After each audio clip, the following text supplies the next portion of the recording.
Yes, the very last video I did was less than 24 hours ago. I normally don't make videos this soon after having made a previous one, but for this I will make an exception because it's Star Wars! Nothing but Star Wars!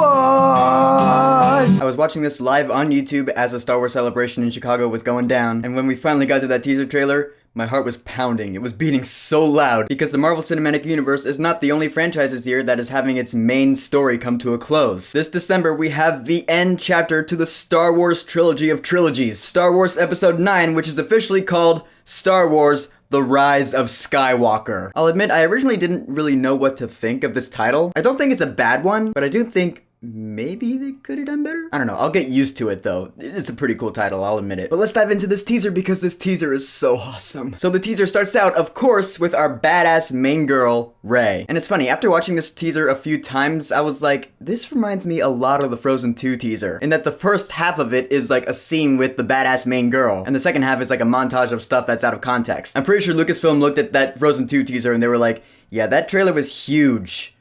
Let's just do what they did. Hey, it worked for Frozen 2, and it works here. Because it shows Rey and she's honing her force powers. This advanced TIE fighter's coming for her. Maybe it's Kylo Ren in there. Might just be another random First Order Stormtrooper. She whips out Anakin's old lightsaber, which, okay, it's fixed now. You remember in The Last Jedi, it broke in half. In the Celebration panel, Daisy Ridley said that that lightsaber lives. So it's back.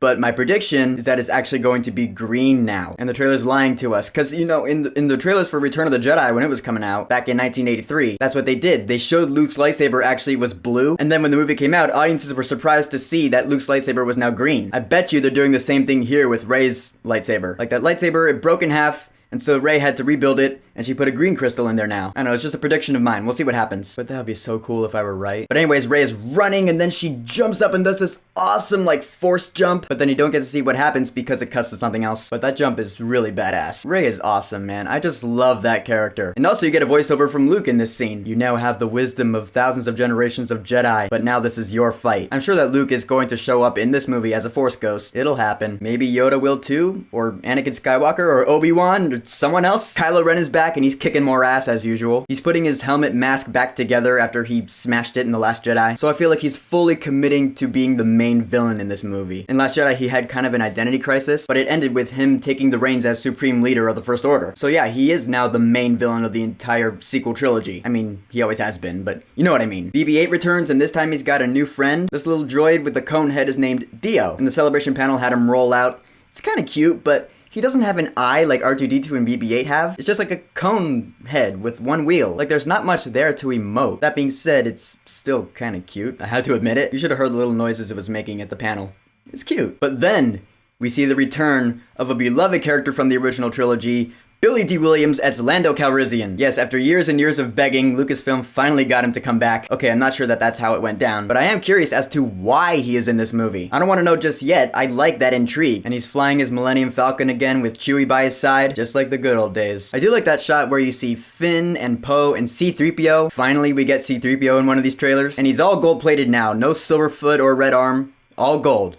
Great for the last chapter here. Again, what is this scene? It's completely out of context. I don't want to know just yet. Same thing with that medallion. I don't know what it is. I imagine it has something to do with the Resistance, maybe? And then we have a shot of Leia hugging Rey, and that is where the trailer got me in the feels. I shed a few tears when Carrie Fisher passed away. That was a sad day, so I was like, how are they going to incorporate Leia into Episode 9? She never shot any new footage. So the way they're doing it is that they're using scenes they shot for The Force Awakens that they didn't use for the final cut of Force Awakens. Apparently they have enough there to build a story around it. Hey, if it works, it works.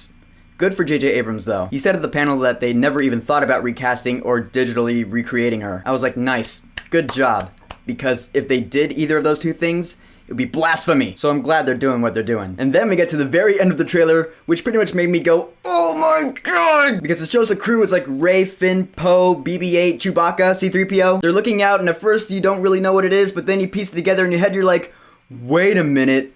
That's the remnants of the Death Star. Like the original Death Star. And yeah, visually it looks awesome, like Rogue One and shit, but in your head it gets you thinking and theorizing. You're like, what are they here for? What planet is this? I imagine it's not too far from Yavin 4 since the Death Star was there when it exploded. Just what is going on here? I want to know. That is the last shot of the trailer, but it doesn't leave you with just that. It gives you, well... Every Star Wars fan knows that laugh. it's Emperor Palpatine, which again gets you theorizing. You're like, wait, what the fuck? Is Palpatine gonna be in this movie? Did he survive the fall? What? And it's funny, after they played that teaser at Celebration, you saw Ian McDiarmid come out and the fans went nuts and he was like, roll it again. And then they played the trailer again, but you're like, why is Ian McDiarmid there? Like, what's going on? Palpatine, what? Yeah, this is such an exciting trailer. I mean, there is a possibility that this trailer is just lying to our faces and Palpatine's not going to be in this movie at all. But it wouldn't make sense because Luke's voiceover continues. He says, no one's truly gone. And then you hear Palpatine's laugh. So you're like, what? Again, who's returning? Maybe it's J.J. Abrams' way of apologizing to all the Last Jedi haters who hated the fact that they killed off Snoke in The Last Jedi. He's like, sorry your expectations were subverted, but here, I'll give back Palpatine. You're happy, right? Well, we'll see, J.J. Abrams. I personally love the fact that they killed off Snoke because it meant more character development for Kylo Ren. And you know, that's what actually matters here. But again, this is all theory and speculation. You know, that's all we have from this teaser trailer. And that's all we need, and it's amazing. And again, the title, The Rise of Skywalker. What does it mean? What Skywalker is rising? I mean, the only Skywalker we know that's alive right now is Ben Solo, and he doesn't even go by Skywalker. So, like, what? Just the mystery, the intrigue. There's so much of it. That is what J.J. Abrams is known for with his trailers, and that is what he delivered. That is why J.J. Abrams is one of my favorite filmmakers of all time. I am so glad he came back to direct Star Wars Episode 9, The Rise of Skywalker, and now I am so looking forward to this movie. So, the teaser for Star Wars The Rise of Skywalker. Have you watched it yet? What did you think about it? And are you one of those Last Jedi haters? And if you are, how does this trailer make you feel? I'm actually pretty curious, so whatever you think, go ahead and leave a comment. And don't forget to subscribe.